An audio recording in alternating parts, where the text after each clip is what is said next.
Click Connect special Friday night audit. Stay tuned. Greg Sullivan, you have got the most amazing shirt I've ever seen in my life. What is that all about? Hey, that's promoting our other show, 3 Minute Thursday.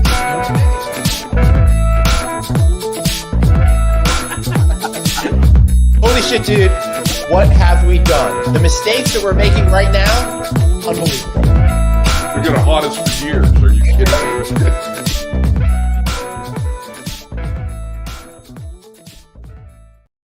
Every week I wake up with that haunting us for years. I can't believe we've been doing this shit show for almost 3 years now. I know. Time flies when we're not having fun. Well, we're having fun, just nobody else. How are you, brother? Great, man. It's the holiday season. It's been a whirlwind and stuff like that. I'm here, I'm there, I'm everywhere, and it's got me confused, Craig.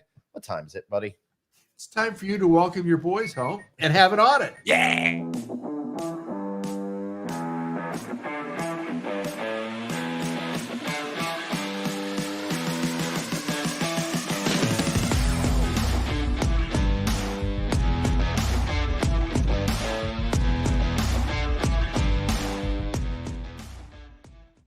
Everybody, welcome to the one and only Friday Night Audit. And hopefully this is going to be the worst thing that's going to happen to you during this holiday season. How are you, Craig Sullivan? Great to see you. I'm, of course, Glenn Hausman. Merry Shitmas here for That's right. The holidays. Yeah. What's going on, bro? Hey, you know, it's raining. The state's closed, so goodbye. Yeah, well, you know, that's rough, man. I mean, you know, that they just closed the whole thing down. No, just Southern California. Northern California, they have weather and they know how to drive in the rain. That sure must be very traumatic, though, for you to have this rain. How are you handling it? I can't put the top down on the car. Are you kidding me? It is traumatic. Well, that is traumatic. Well, you know, not to one up you, but we got it. You know, we're down into the 20s and low 30s here at this point, Craig. And my stupid HVAC system, I've never been able to figure out how to program it right for like 10 years now. So every morning I wake up, it's 61 degrees out. I'm freezing cold, and I can never get this house warm enough to where it needs to be. So fortunately, I got some friends that are going to help me over this holiday break with installing some thermostats that aren't museum pieces and stuff. And just see about things. And literally, the one in my basement is like 1960s authentic, right? Then nice. The one the Mercury in it? Right, the one up, and then the one on the main level is like glorious 80s or something like that. It's just when digital screens started coming into the fore and stuff like that. The one on this floor is like 1970. It's got these big knobs and levers and stuff like that, and buttons. Yeah. Hey, you know what? All those knobs and levers, you could probably get a job on the Queen Mary, you know, showing people how the ship used to run. That's true. All right, listen, I could talk all day about my temperature woes, but we've got one of our favorite guests over here. No, CJ's not here, guys. Stop, don't think that. Who is it? Yeah! Hey, it's Bruce Ford from Lodging Econometrics. What? There he is. Oh, there we go. Well, sorry, a little slow on the applause trigger, Bruce. I apologize. You deserve more than that. Happy holidays, my friends. Wonderful to be with you. Happy holidays. I'm trying to light a few things up in the background here, you know, and bring some joy to our wonderful. Can we call this a Christmas Eve edition? Sure. Yeah. Why not? Christmas Eve edition of the Friday Night Audit. Yeah. That's it. Yeah. That's too funny. All right. I think we got to get right into this because I know I'm a little parched.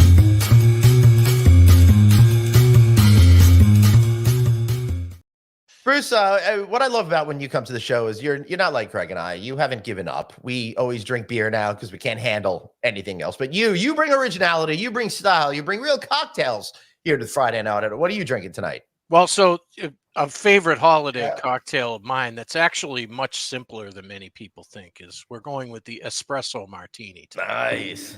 So here we are.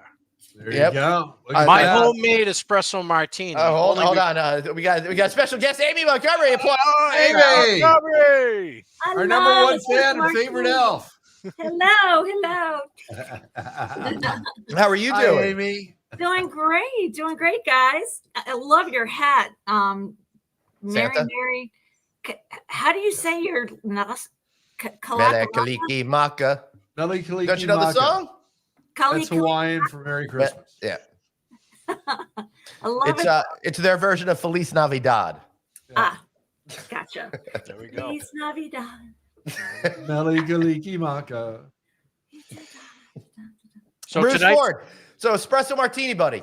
yes. Love So you know, the homemade version, very easy. Start with vodka of choice. Mm-hmm. Okay. Now, some people would use espresso vodka. I don't dig on that. But what I do is I use the little can of Starbucks. Nice and easy. Glenn, you and I can do that. It's easy. I like that. A little dash of this. Oh. To suit your needs. Yeah. Okay? And then shake it up over ice. Mm-hmm. And you get this beautiful creation. Beautiful. Add the coffee beans as needed. Nice. That is my drink of choice on the road. I love Happy holidays, everybody. The only time I've ever had happy holidays. Cheers to everyone. The only time I've ever had that particular cocktail has been in casino resort environments with Bruce. Yeah. What time in the morning was that? We will have a second cocktail selection at the end if we get there. I like that. Another homemade special, if you will. But the real reason that we're here today and the topic of the story, is things they didn't teach you in hotel school. That's right. All right, so this is really cool. So, you know, Bruce's family's been in the hospitality business for a long time, and this is a book that was put together when in like the 80s. I'm gonna say year 2 or 3 of the lodging conference. Okay, so we're talking before 2000. Okay, and some of these team members, some of the people that wrote stories in here were a close-knit group of people that included my dad and the original founder of the lodging conference, Morris Lasky, guys like Steve Belmonte, Eric Pfeffer, many people that ran some of the larger hotel companies in the industry at the time, but also some of the very senior consultants in the industry that we grew up with, who have now retired. Okay, Craig knows more than a few of these people, but the point here was— That's a nice way of saying you're fucking old, Craig. Yeah, exactly. That's the way I took it. Hey, here's Eduardo. What's up, man? Hey, you smell like a Frito. Happy Merry Christmas, Happy Hanukkah, all that good stuff. Indeed. Thank you. Happy. A Merry Festivus to all. There we go. I got some problems with you people. And I'm looking forward to airing my grievances with you. I've been saving them all year, so I'm very excited. So much, because I'm going to go down and do some feats of strength, and you guys enjoy. Awesome. How many bottles of wine are you opening? As many as it takes. There you go. I got a few. I'm just fascinated with your culture. There you go. That's some good wine. Our Christmas selections up here. Kind of fun. Yep. Nice. That's awesome. So at the end of the day, this might have been like, I think Mhm. this could have been like the first planning committee when Morris said, hey, I need to ask a few people to help me plan this conference out because I can't come up with it all myself. And I believe it might have preceded the first time Morris ever rode a horse into the general session at the Arizona Bill. All right, so now you're getting too far inside baseball. You have to explain. You have to explain a little bit more. So the Logic Conference was for many years a growing event. Okay, the first time I probably ever went, it was 400 or 500 people, and then 2 years after I went, it was 1,000 people. And I'm a 5-star general at the Logic Conference. I've been to more than 25 now, and we actually have 2 of the 5-star generals. There's only 14 of us, but the point here is that as it grew, Morris got more and more outlandish with trying to draw people to the first session in the morning, okay, on Tuesday of the conference week. So one year we were at the Arizona Biltmore. They had built this beautiful new convention center, which was just a dobble across the street from the main exhibit hall. And we're all in there, and the room is jammed. Got to be Yep. 1,800 people in there. There aren't seats. They're pulling in seats into the back. And all of a sudden, the back conference room doors open, and Morris comes in on a horse with the $1,000 drawing in a knapsack with $1,001 bills. For anybody that's there, throw your business card in for $1,001 bills. Yeah. Now, the story of the $1 bills that were spent at the Arizona Biltmore back in the days are legendary. Okay. One person actually won $1,000 and then went and bought a keg, okay, and had a party. And we all know who it was. Okay? But this and it wasn't any of us. No, Let it me was make not. that clear. It was not. But many of us in the industry who have grown up in the hotel industry, the lodging conference still remains today, 27 years later, as one of the great successes in the business in September, and now hosting at the JW Marriott Desert Ridge. Yeah, October coming up. Well, the best thing about that story, it was a great story, Bruce, but there's one part that stuck out to me. You've been going to lodging conferences for 25 years now, you said. Mm-hmm. Which means the last time that you were not at a lodging conference, I was 11 years old. Well, Dave, you know, I was in 6th grade. Wow. And I bet you were aspiring to be producing this show back then. Yeah. No, he was aspiring to be a general manager. You know, all of my dreams have come true, let me tell you. there is no doubt about that, including the special gifts that your guests leave you in the lobby when you come in the morning, right? Yeah, or all the gifts that I've received over the years during doing this show where nobody sends me anything fun. You know. Oh, that's weird. I get a lot of stuff. Feeling left out, Dave? Yeah. That's funny. That Although Amy did send me something amazing. My paint by number. So Amy does. Have you finished it? Get a pass. Working on it. You see, this thing called Three Little Kids takes a lot of time, and Well, you can fix that, you know. What? Get rid of them? I agree. No. He tried to sell them on eBay, but he kept getting rejected offers. Yeah, I couldn't get the minimum to get hit. You got to pay down your interest-bearing loan on those, or you're good. Oh, it's just a complete. The loan is never ending. The interest is double the principal. It's just sounds like college, Glenn. You know. Don't get me started. I'd really rather focus on this. What Bruce brought to the table. This book. If somebody had told me how to do a calculation to figure out net present value before an investment before I had kids, I would have made a much better decision. So one of the first stories I wanted to share with everybody tonight was one that was my dad and one of his stories about the first time he became the night manager at the then Wayfarer Inn in Manchester, New Hampshire, when he was still in. And what? Tried to do that. Nice job, producer Dave. I was trying to do that. So continue to tell the story. Give us around what year or so this story probably took place. I'm going to say 1961. Turn the logo off, David. No, I think it'd be better just to do that. So as my dad would say, he always insisted that his work associates carry a notebook with them and suggest they consider having with their staff as well. So why he would insist that they write down everything is that they mutually agree to do, and neither of us forget what we were supposed to be working on, that respective roles, and any plan or venue. It is an overhang, and he used to do this all the time. And as technology progressed, he didn't necessarily invite the computer into the room either. Okay, it was just your notepad. So his first night on the job as general manager, asked him if he could come in early so he could acquaint me with the physical plant in case there was ever an emergency on his shift.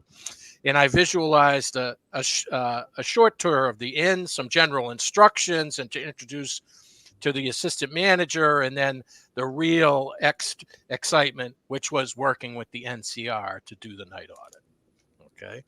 And my aptitude and interest in analyzing mechanical things was minimal. And after all, a guy could get hurt. I wasn't very excited, and the general manager was anxious to go home, and I wanted to get on with the real job. And little did I know, this would be a recipe for disaster. The tour begins. Here's the boiler room. Over here's the electrical panel. This is the emergency generator, and if we lose power, and here's the big wheel you turn for converting the system between heating and cooling, which is particularly important in the fall and the spring. Yeah. Outside the building, here's the sprinkler system shut-off valve. Okay, and back to the front desk, here's the fire alarm system with the various zone lights, and it's connected to the fire department, and they'll be here in minutes, says the general manager. And here's all the emergency telephone numbers in case there's a problem. Finally, this is the incident log, and it's very important.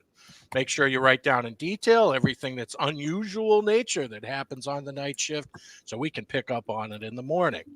This is obviously a significant system and one the manager felt was very important, and, well, he could count on me. My entries would be perfect, he says. Tour took about 45 minutes, and all the mechanical stuff seemed pretty perfunctory, and I nodded a lot and never made a note. Okay. We said goodnight, and I started training for my first managerial position in the hotel business, and one I acquired before I even graduated from college. Somewhere in the dark cobweb storage room in the bowels of the Wayfarer Inn is a worn, moldy incident log that describes in excruciating and humiliating detail this event, which occurred one very cold winter evening 37 years ago. That would date the book in 1998, by the way. Nice. It was 2:30 in the morning, and I was just finishing posting the guest folios on the NCR when I heard a loud thud in the lobby.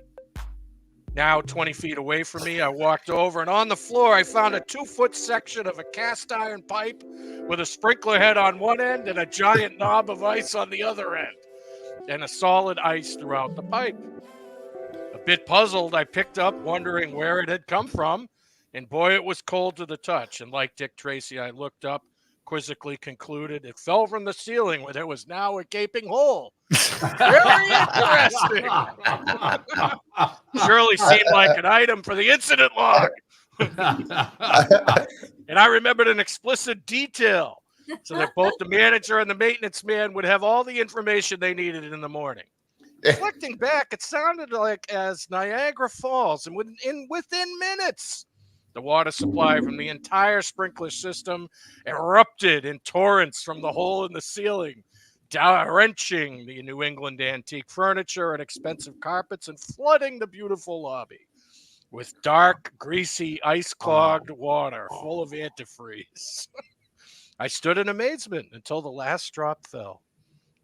Not knowing what to do, I had no clue. What a disaster. Now I had to call the general manager. Sheepishly, I started my story in sequence. And when I got to the part when the pipe fell out of the ceiling, he quickly interrupted me and said, "Stop talking, get off the phone, and quickly run outside room 16 and shut off the sprinkler system. You remember where it is, right? Where I showed you." More sheepishly, I explained it was too late. I continue with the remaining gory details. There was a dead silence on the other end of the phone. The manager and the other owner were at the inn within a half an hour, and how embarrassing and how humiliating. I thought off the emergency sprinkler valve, and I didn't make a note. Didn't remember where it was. How stupid to have written the perfect incident report, but to be found with no notes of memory on what to do in an emergency. And since then, countless associates have heard, "Write it down from the bear." And that's what I called for insisting on this. And that's now God. They know why. Right? Yeah. Oh, my God. 37 years later. Wow. That's Man, you read that like my dad used to read "'Twas the Night Before Christmas" on Christmas Eve. Yeah. I skipped a couple paragraphs. It was quite the story, though. But my dad, even, till the day he was gone, wrote notes. Yeah. And presented the notes when he'd come to the meeting. Well, hey, listen, Bruce, we got breaking news over here. There's a big candy cane hunt going on in South Florida right now, and the candy cane coordinator, Dr. Producer Suzanne herself, is taking a break from the action. Suzanne, how's the candy cane placing going? Large candy canes are out. We're waiting for the 100 or 200 small ones while all the kids are away. And then the hot chocolate, which can't really be hot chocolate. It's going to have to be like iced hot chocolate down here. Will get put into place. Is it alligator chocolate? No, we stay away from that. I'll leave that for you when you come to visit. Nah, you're not going to find me in Florida. That's a no-go for Craig. Hey, David, you're muted. Yeah, it's the best way to see. That's the best way to handle Dave. Well, you know, I mute myself. It's fine. Glad you unmuted yourself for that comment. Riveting stuff. Yeah. Just riveting. Riveting stuff. Yeah. I don't think I've ever had a full screen like this before. I see this, 6 screens on board. Now, Bruce, that was a riveting story. It really was. I'm not being facetious when I say it was a great story. But I want to just have a quick question. Is Bruce officially taking the lead? And I know he's taking the lead from CJ, but has he just kind of run away from it? Is it really I have just no idea. Craig, he's up by at least 4 episodes. What? Yeah, I'm saying it's a lot. It's a lot that Bruce is ahead by. So I think Bruce is, finally, the led champion. the pack. Yeah, he's taking the lead now. Yeah, you know what? You could feel all glorious here at the end of the year, but you never know what's going to happen going forward. So you got to be vigilant. You got to maintain that lead and keep working hard to debase yourself enough to want to keep coming back here. That's it. Yeah. That's it. And what is it? CJ lives like around the corner from you, so he could just show up even today and knock on your door. He's actually out there right now banging to get in, but I didn't want him to have to compete with Bruce tonight, so he can stay out there in the cold. Does this count include the time I called in from Disney World for the audit? Oh, I think it does, right? It does, yes. Yeah. It does, yes. Yeah. We take to heart every time Bruce Ford joins the show. It commits to memory almost immediately. There's really, by the day, You're always with us, Bruce. And second.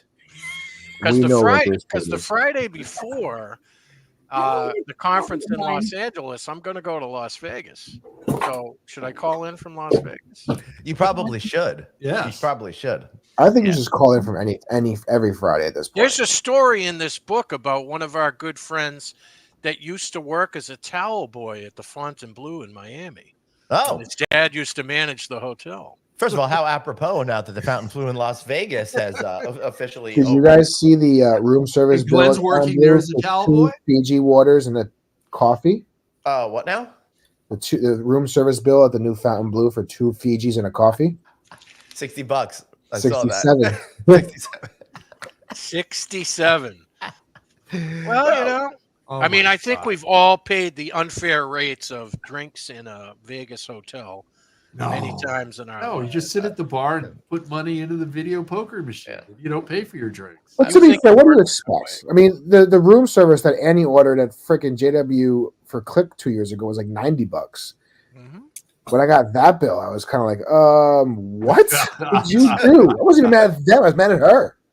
She had a bowl of fruit, a yogurt, and a cup of coffee. It was $90. That's actually what it was. I think maybe add an egg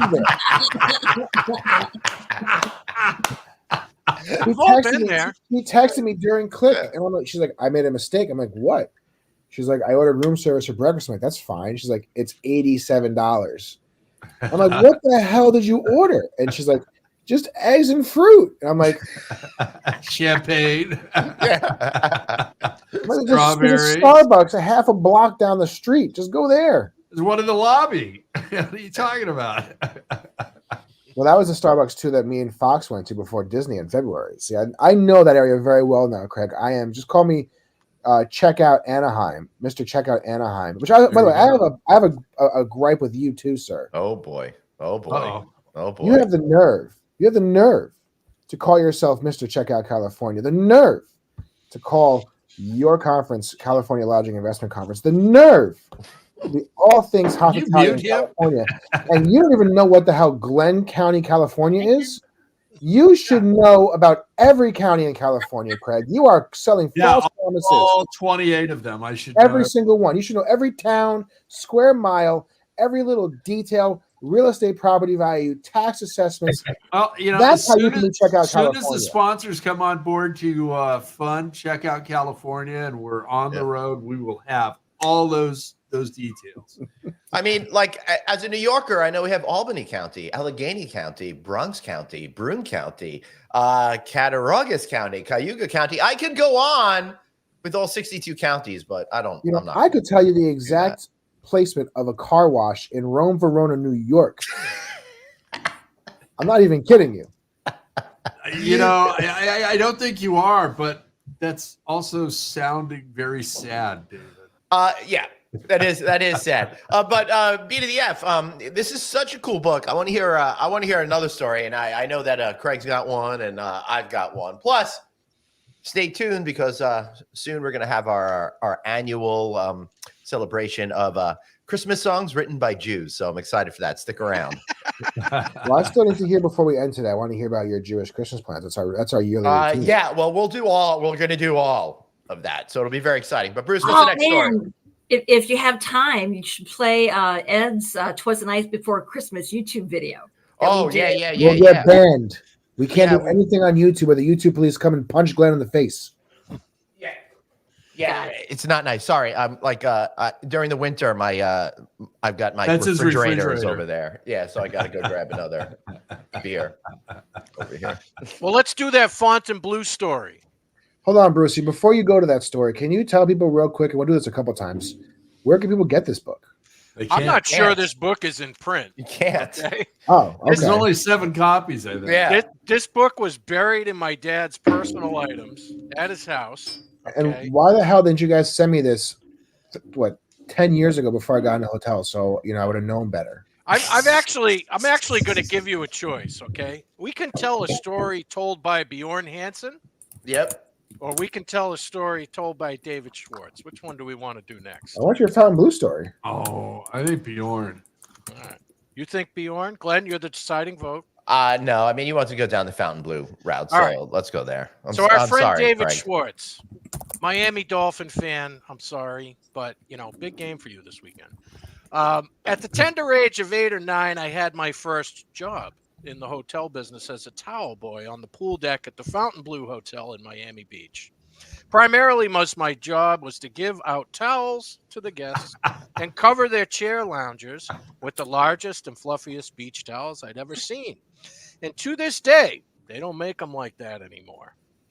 Since I wasn't being paid a salary or an hourly wage, I was primarily working for the few dollars that my grandfather, who developed and ran the hotel, gave me plus tips. One day, a woman from somewhere up north, quote, her pale white skin led me to this conclusion, came to the pool and asked for 2 chaise lounges. And following the pool deck, boy who placed 2 pads on the wooden loungers, and I proceeded to put a beach towel on each one of them, and each towel easily covered the entire lounger.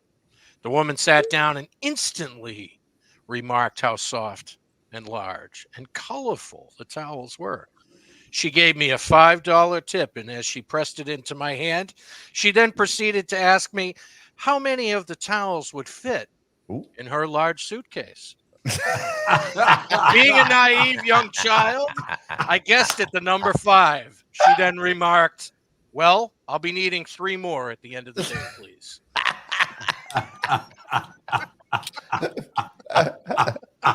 Oh, that's priceless. Yeah. That's priceless.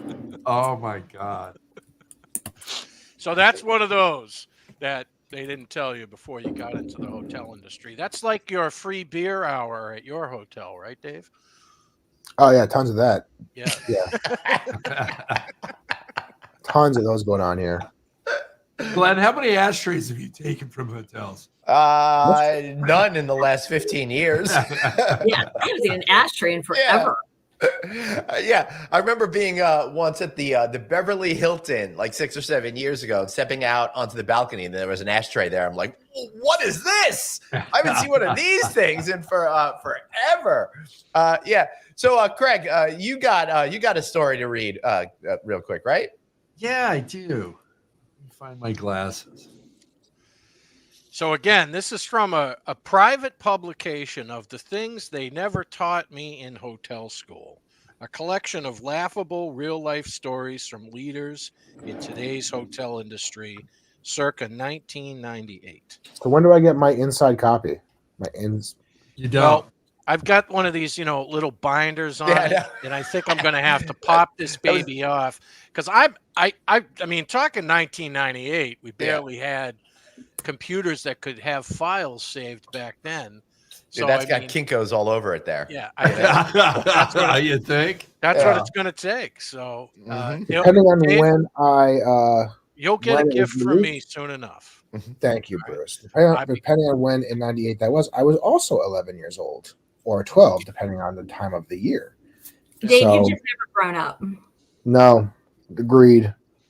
Although the last week and a half has aged me tremendously. Yeah, you're getting a little gray there in the beard. Being on this show all the time. Colonel Sullivan? All right, we got a story for you. When is a Coke a drink? Several times throughout my career, I had to deal with the Secret Service, whether it was for foreign dignitaries, a presidential hopeful, or the current resident of the Oval Office.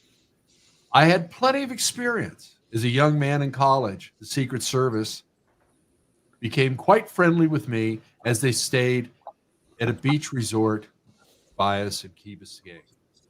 When the disgraced former president of the United States, Nixon, was around the corner at the Winter White House. But one time, I dealt with the Secret Service in the role as guardians of the Treasury. One afternoon, when I was the assistant manager of a hotel, I was beat to meet with the Secret Service officers and security in the lobby. Assuming that some sultan or prince was coming to town, I met with the agents thinking that my afternoon would be spent working out preliminary security arrangements. I was wrong. The agents introduced themselves to me and showed me their credentials. They were investigating two counterfeiters of U.S. savings bonds who had just been arrested across the river in Cambridge. When they told me that they wanted to look at the room, I inquired whether they had a search warrant. They asked if they needed to get one. I said no, but if they had one, I would like to see it. As an innkeeper, I had the right to inspect the room.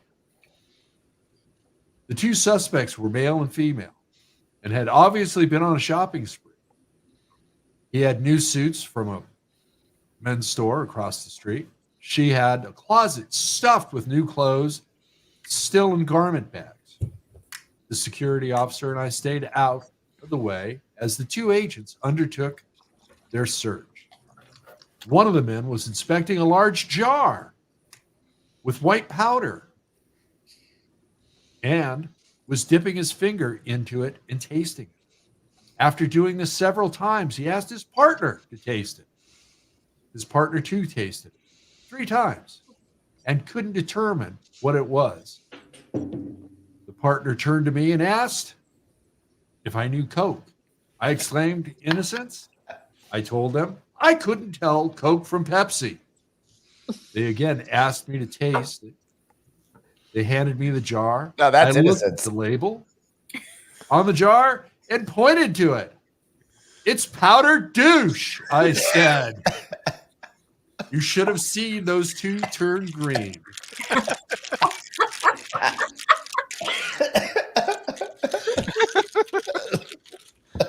Oh, good Lord. How long ago was that? Well, that's in the 60s too. Yeah. Oh, wow. Where's That the was clapping before button? That was at the Boston Park Plaza is where the property was. They were talking about Cambridge, Mass. And now part of the Hilton family. Yes, back in the day. Yeah, Would have all the dignitaries. Those 2 Secret Service agents are now security guards at that hotel.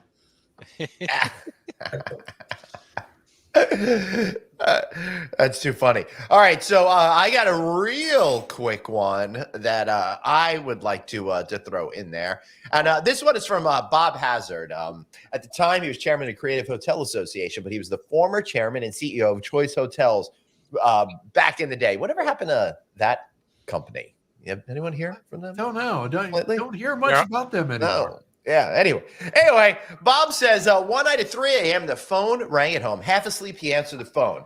"This is one of your guests at the Comfort Inn in Omaha, Nebraska," a rough voice said. "I want to change rooms." Lightly, he asked, "Have you discussed this with the front desk? Aren't you the head honcho?" He shouted back. "Don't you have the authority to get me a new room?" He added testfully. "What's wrong with the room you're in?" I asked. "It's on fire," he said. "Whoa! Give me your room number and I'll call you right back." I called the front desk at the Comfort Inn in Omaha and told them to check on the man in room 242. Sure enough, the man who had a little bit too much to drink had dropped a lighted cigarette in the wastebasket and it was on fire. But even intoxicated, he had the wherewithal to call the reservation center, asked for the name of the company chairman and CEO, and got his home phone number from information. Thank goodness we got the blaze in time before the whole hotel went up in smoke. And he finishes by saying, "After that, I always put in my job description that one of my primary job responsibilities was improving customer satisfaction with a particular emphasis on putting out fires." That's Oh my gosh. I'm more concerned about how the guy got his home phone number. Yeah. Information. 411, David. Try Well, using dude, that back sometime. in the day, okay, we're talking this stuff happened in the 70s and 80s. Okay. Yeah. so All right. Hold on. I'm getting word here that It's Dr. CJ. Producer Suzanne is required to be outside. There's some candy cane action that she absolutely must attend to. Sorry, y'all. You know, it's like 68 degrees here, and my candy canes are going to melt if I don't get outside. So I'm wishing you all a Merry Christmas. Thanks. Merry Taking my Christmas, glass right Suzanne. and I'm going. Thank you. Bye. Less than half that here. Appreciate you. Careful of the gators. Yeah. Wow. So if you're a golfer, we've moved on to drink too. So if you're a golfer, you might be familiar with the Arnold Palmer. Okay. The mix of iced tea and lemonade. Okay. Well, you probably have seen the very graphically oriented John Daly. So if you'd like to flavorize the Arnold Palmer, you add Tito's and make it a John Daly. Nice. There you go. I like that too. Mm-hmm. Now, Glenn, I used to have a sales team that worked for me. Yeah. And some of these guys really enjoyed their vodka. Yeah. So we've got a sales. Really? Wait, meeting hold on. going Are you telling us people like to drink in the hospitality industry? Yeah. No. Just It's a required. little Wait, I bit. figure we gotta bring up this one.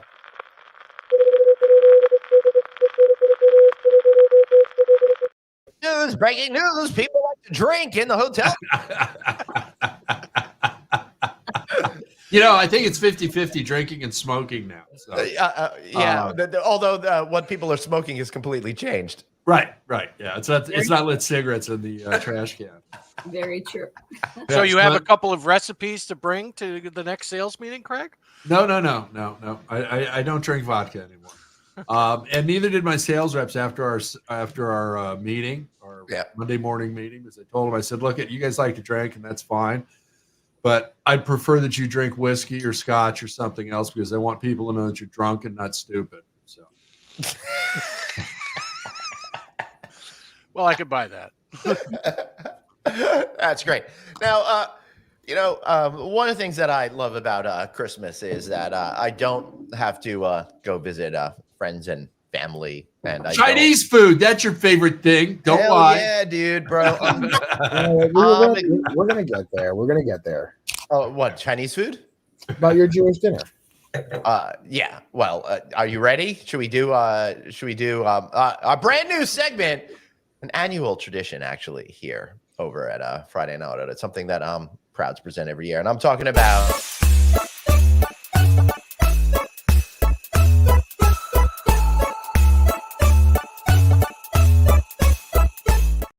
That's right. It's my annual celebration of Jews cashing in on Christmas. And did you know some of your favorite Christmas songs out there were actually written by folks, members of my tribe out there. So not only did we give you the baby Jesus, but we gave you some of your favorite songs that you celebrate with your family around the tree every year. So while you're singing all of these beautiful songs that we're going to talk about in this next segment, remember, I think I'm going to go see Wonka and go to Green Tea and have some great Chinese. I love this picture of Santa with the menorah. Yeah. I like that. All right, so I've got a list this year of 11 great songs that that hopefully we all love for the holidays. And I will say, I had no idea that this was the thing until I was an adult, but I've always loved Christmas music. There's something about it. I love this holiday. It's one of my favorite times of years because we get to all be together. Everyone kind of slows down for a minute and focuses on loving each other and being really kind and benevolent to each other. So you got to love a holiday that's all about that sort of a thing. But I also want to say my first song, Chestnuts Roasting on an Open Fire by Mel Torme. We all know that one, right? Jack Frost. David does it. Yeah. And one of my favorite Christmas songs, Let It Snow. The weather outside is frightful, and the fire is so delightful. Right? I love that one. But if there's no place to go. Let it snow, let it snow, let it snow. And then we got Santa Baby. I like that one. That was written by two Jewish composers, Joan Javits and Phil Springer. And you know what I think is great about Christmas music? I can't help but think every single year when I keep hearing those songs, all of the people who own the publishing rights to them, I'm like, I always wonder how big their December check is that they get in January. Why do you think Mariah Carey is still around? I mean, that Christmas album recently. 30 years now. That must make her so much money every single. Oh God, 2.6 million on average, according to some website somewhere. That's according to the Deseret News. Deseret News. Deseret News. Wow. I go there for all my Mariah Carey financial information. So that's a really good one. Glenn, just think of the amount of money the Hallmark channels are paying for all those Christmas movies and, for royalties on the music. Well, listen, guys, I have, once we're done with this segment, I have the brand new exclusive Christmas song that's going to make millions and millions of dollars released here exclusively for our Friday Night Auto guests. So you finish up, man, and I'll show you what we got going on. All right, not released exclusively. It's been around for a couple of years, but it's a classic in waiting and already one in the Hausman household over here. We've been playing it on loop since Labor Day. But moving on. Why so late? Stores started selling Christmas stuff in August. Why so late? Yeah. Christmas in July, Glenn. Come on. All right. Next we got It's the Most Wonderful Time of the Year. Written by George Weil and Eddie Pola, another dynamic Jewish duo. They played up in the Catskills and stuff. Oh my God. Bernard Weissman, one of these guys, co-wrote the theme song to Gilligan's Island. What? Yep. Are you kidding? I am not kidding. I love that show. That was my favorite show. Hey. Never actually watched a single David knows that. Never watched a single second of it. Couldn't tell you anything about it. Dave, that's you because weren't even 11 yet. You were just sparkling your daddy's eye. Right. Yeah, not even. Yeah. Or an itch in his pants. One of the two. Number 5 on our list. Silver bells, silver bells. It's Christmas time in the city. Written by Ray Evans and Jay Livingston. And then probably the most famous Christmas song of all. I've been dreaming of a white Christmas, right? That's a good one. Yeah. Oh my God. Then we got Rudolph the Red-Nosed Reindeer, rocking around the Christmas tree. I love this one, A Holly Jolly Christmas, and then Silver and Gold. And then to round out the list, Walking in a Winter Wonderland, which is a really great one as well. So there. I love that. So there we have.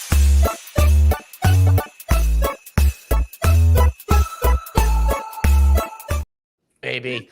We'll bring up our Glenn, you're gonna put the Jewish playlist up as a post on the notes here for this. I really should. Yeah. I think so. Yeah, for sure. So I'm looking forward to the holidays that are coming up, and I hope you guys have an amazing Christmas. But Dave, you want to bring us to the next part of our show? Yeah, listen, we have an amazing, again, okay, fine, not exclusive, but it's going to be one that you're going to be hearing on radio stations for a long, long time.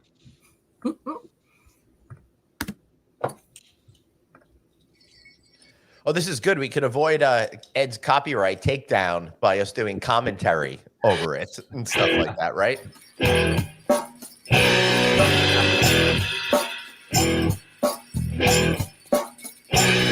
It was a night before Christmas, and all through the house, not a creature was stirring, not an itty-bitty mouse. The stockings were hung by the chimney with care, in hopes that St. Nicholas soon would be there. Is this ghetto, Ed? Billy and Aaron were snug in the beds, thoughts of mutant Ninja Turtles be dancing in their heads. My wife in her flannels and me in the buff had just passed out. Long day, we had enough.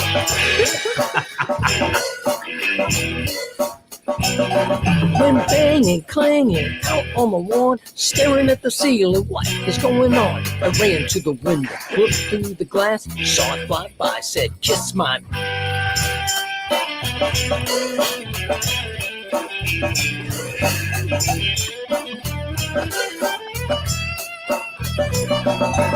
Dasher, Dancer, Prancer, Vixen, Comet, Cupid, Donner, Blitzen.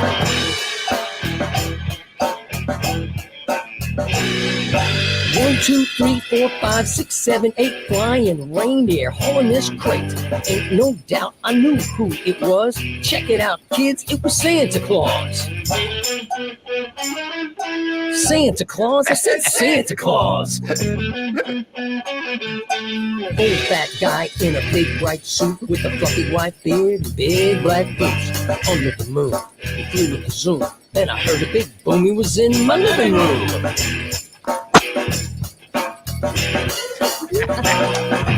Fell down the chimney, out onto the floor. I said, if you had a knock, you could have used the front door. But he ignored me, man. Went straight to work, dumped all the toys, and turned with the jerk.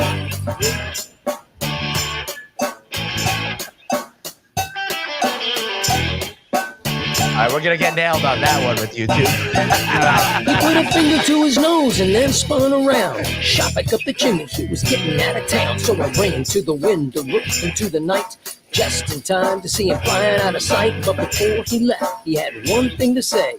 Everybody have a great Christmas day.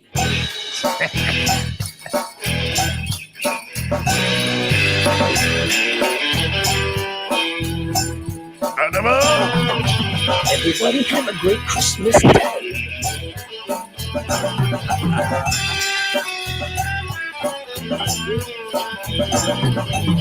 Merry Christmas, y'all.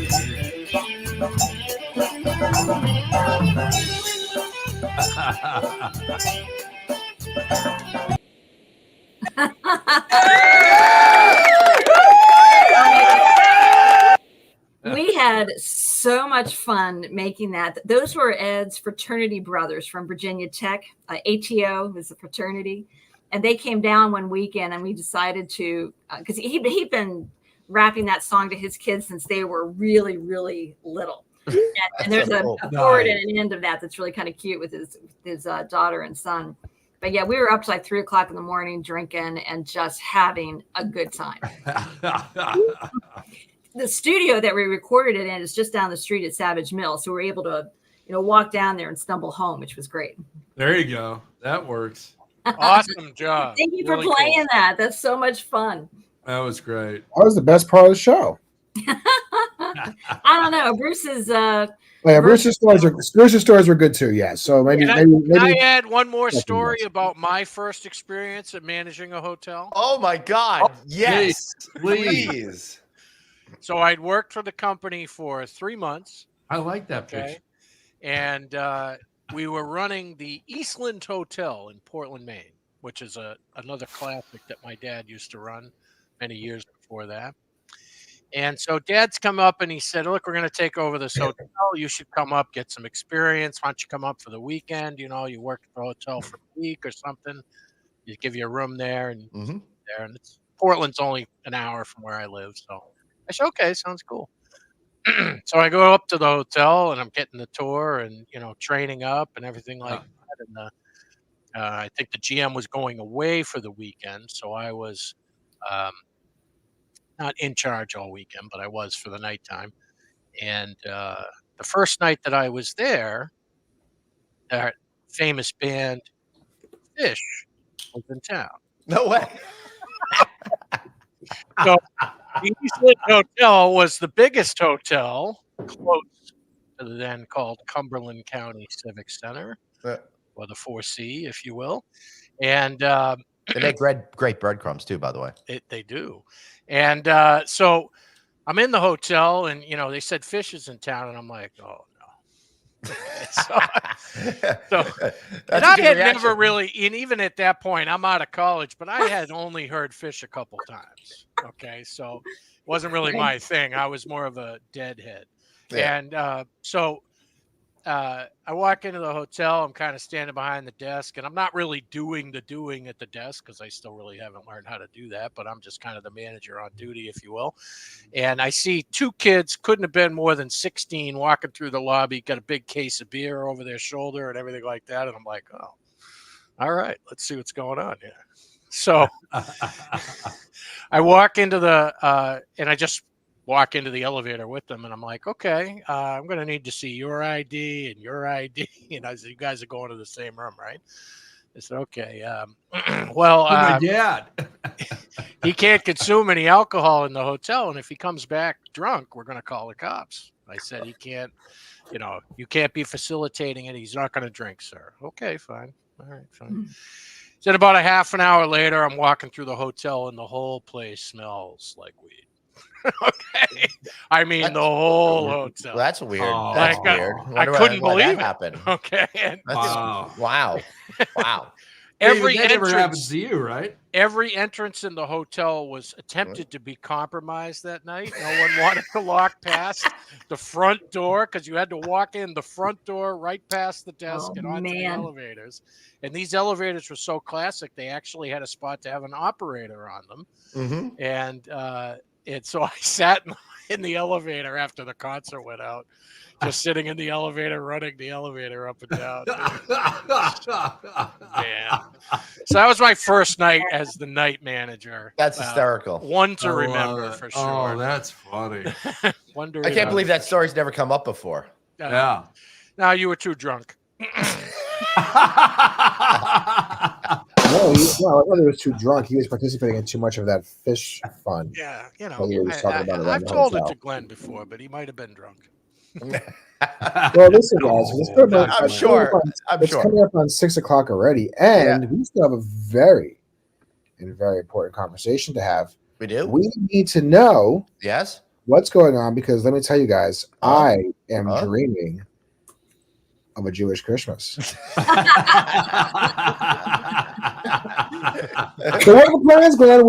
Which Chinese restaurant are we eating at? We're going to be at this year. We're going to be a green tea restaurant in Stony Brook, Long Island. It's really great. It's really focused on authentic Chinese cuisine. So no General's chicken or anything like that going on over there. Liho folk. So that'll be great. Also, I think we might take in Wonka that day, although Godzilla -1 is the runner-up for the movie. So who knows what's going to happen. I'm pushing towards Wonka. I thought this movie was not going to be good. Just looked dumb from the previews. But word is from all of these reviewers, it seems pretty good. So what the hell? Don't trust them. Listen, I'm in it for the popcorn. I don't really care either way. Godzilla -1 I've heard was very good too. Yeah. Although it's not connected to the monster verse. It's a whole separate. Correct, because it's from movie. Toho. So is this a Christmas afternoon or are you doing Christmas Eve? No, Christmas Eve, we're going to be at my buddy Brian's house for their Hanukkah party. A lot of us non-religious Jews do our Hanukkah parties not during Hanukkah because it's better to do it right now around the Christmas-y time. It's better. Yeah. It's more festive. It's like when Hanukkah is too early, it's just, it's not, I'm not ready for that. Yeah. Have any of you seen or are going to see Dream Scenario with Nicolas Cage? It's his newest one. Never heard of it. Oh, didn't he say he's retiring or something like that after this? I don't know. He's like, he was on an NPR interview a couple days ago, and he's been in it for like 45 years. Yeah. But this is one of 5 scripts that he has had over the course of his lifetime where he did everything he possibly could to get the role and changed nothing. Wow. On the script. Leaving Las Vegas, Vampire Kiss, some others, adaptation. Those are some other ones that were really, really iconic roles for him. But this is supposed to be one like that. Good. So I'm kind of anxious to see it. Huh, Nick Cage is one of those that's worth a binge day to do all the Nick Cage movies. For sure. Oh, I showed Ed the meme clip of Nicolas Cage and filing alphabetically. Have you ever seen that one? No. Oh, well, you should go watch it. But it's classic Nick Rage, Cage Rage, where he just about trying to find a file and it's not filed properly and everything's supposed to be filed. He starts the alphabet, A, B, C, D, E, F, G, but he's just screaming it and just, Nicolas Cage style is hilarious. Oh, I could buy this. David looks like he's just laughing hysterically about that. He doesn't go through that every day. Yeah. The levity coming from his is crazy. You know what? I know what the problem is. He's excited for this.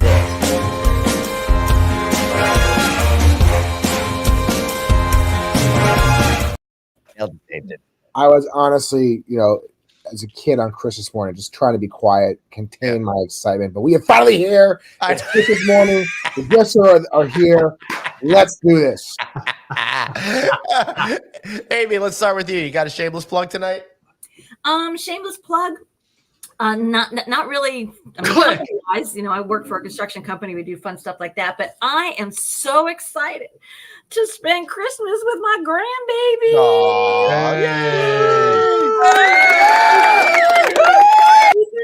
He's such a sweetheart. He's growing up so fast, and just we can't wait just to hug on him and kiss on him and just spoil him rotten for a couple of days. Is it weird to have a grandson that's a stuffed fox? And who's that weird kid that was in? yeah, that's the stuffed animal right there. And then of course you got the fox. That is so freaking cute. Yeah. I love that. BDF? Shameless plug. I am getting to see my newest granddaughter with the whole family coming up for New Year's. But we just have the kids have their new house, so we're going over there for Christmas this year. Nice. Not at my house. We're going over there. So I'm looking forward to that, and a happy holiday season to everybody for all that celebrates. Dave? Yeah, just Merry Christmas, Happy Holidays to everybody. Enjoy the next week or so until 2024, which is crazy to think that that's where we are already. But have some fun, have some family, have some fights even, and just enjoy the time together. We are so far into the future now that even like movies when I grew up didn't say years this far in the future. It's crazy, right? Like 2022 is like as far as they got. Yeah, right. It is. We are in the future. Everybody just have a great Christmas and holiday season, and let's hopefully have a peaceful and wonderful 2024. That's it? That's it. Awesome. That's it. Are we doing a show next Friday or no? Yes. Yeah. Supposedly. Okay, so we'll be together before the new year. Yeah. I'm gonna do my annual standing on a street corner before a Fish concert show. So that'll be. So you're gonna have tremendous service. It's gonna work out really well. It's gonna be really fabulous. Tune in for that. But I love it. I'd like to plug the fact that while we were on air, mine. No Vacancy was named the #1 podcast from this PR agency that we work with. Woohoo! Thank you Congratulations. to for recognizing us. We really appreciate it. Also, I've just got a gig right after Alice on Wednesday, the 24th. Sorry, my calendar's over there. I believe it's Wednesday, the 24th. I'll be the luncheon keynote speaker at Global Hospitality Talks at the Mayborn in Beverly Hills. So come out for that. Also, I'll be featured at First Hospitality's annual event, Remington Hospitality's annual conference. And next fall, I just booked Red Roof's annual conference as well. So, hey, you want to have me at your conference? Reach out to me. And better yet, if you don't want to have me, we could work out a deal for you, and I will stay away. Don't you worry about that. I'm here to help. Installment plans accepted. That's right. You already putting money every month away for those Christmas gifts. Why not just give it to Glenn? The gift that keeps on giving my kids' college education. Alice Design Plus, the one after Alice. No, I'm not going to be going to that. No. Although now I think I'm going to be in the area now. I might wind up doing that after all. So we'll see. Bruce, you sticking around for that? It's cheap. It's not that expensive. You're already out there. It's like another $200. I'm not leaving till Thursday afternoon, so I will be around. Well, I was originally going to leave on Wednesday, but now all of that's changing because I got this gig. But that's a little too much information. You're right. Now, y'all don't need to know that. But what you do need to know is that we will be back next week and get ready to see me standing on a street corner in the cold. So that'll be a we won't be seeing much of you because you'll be frozen. The sound will be terrible. I know. We've had an extra long audit. And the extra long audit tonight because the occupancy is so good. We had 6 for occupancy tonight, right? Yeah, but the quality of everybody call in is so bad that Glenn will send you links. Glenn will send everybody out links. Just drop in and say hi and close out the year with us. All right. This is basically the Hotel Tonight crew. Yeah, so next week it'll just be a lot of sharing of love, sharing holiday messages, good spirit, and all that. If you guys want to come on the show, let us know. We'll send you a link. We'll just bring everybody on. We'll have a few minutes conversation with everybody, and you'll get to watch me like. Everybody can call Glenn at. Yeah. All right, everybody. We'll see you next week. Bye. So for Craig, Dave, Amy, Merry and Bruce. Christmas. See you all later. Merry Christmas. Happy holidays. Goodbye, everybody.